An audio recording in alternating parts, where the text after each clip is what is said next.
L'appareil cardiovasculaire assure le transport du sang riche en dioxygène et en nutriments à travers tout le corps humain pour en alimenter les organes et les débarrasser de leurs déchets. Il se compose de 3 grands types de vaisseaux sanguins qui forment un système clos. Les artères, les veines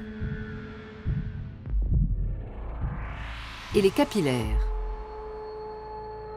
Ces 3 types de vaisseaux composent un ensemble de 100 000 km de long à travers tout le corps.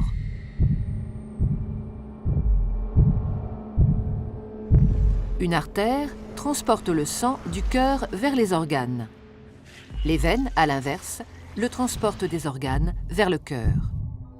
L'artère est donc un vaisseau partant du cœur. La veine, un vaisseau arrivant au cœur.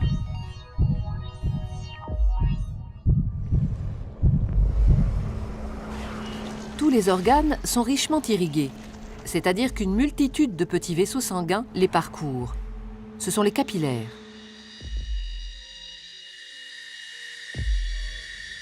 Les capillaires relient entre elles artères et veines dans les organes. C'est donc au niveau de ces vaisseaux très fins que les échanges se font entre le sang qui apporte nutriments et dioxygène et les organes qui se débarrassent du dioxyde de carbone et des autres déchets. Plus un organe est actif, plus l'apport de sang et les échanges sont importants.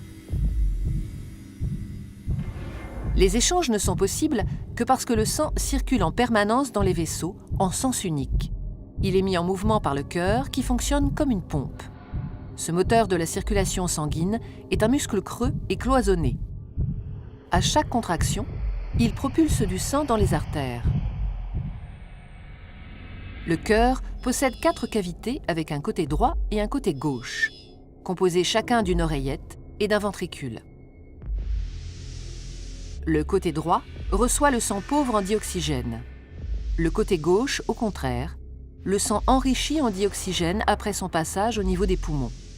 Chaque contraction le propulse dans les artères. Au cours d'un battement normal du cœur, le sang pauvre en dioxygène, renvoyé par les organes, pénètre dans l'oreillette droite par la veine cave. La contraction de l'oreillette droite le fait passer dans le ventricule droit, qui, en se rétractant à son tour, l'expédie dans les poumons par l'artère pulmonaire.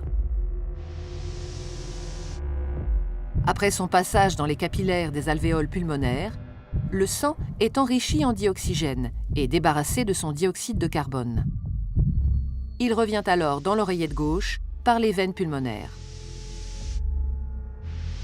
La contraction de l'oreillette gauche le pousse dans le ventricule gauche, qui le propulse lui-même dans l'aorte pour être distribué dans les artères de l'ensemble du corps. Et ce cycle, vital pour l'organisme et l'être humain, se répète à l'infini.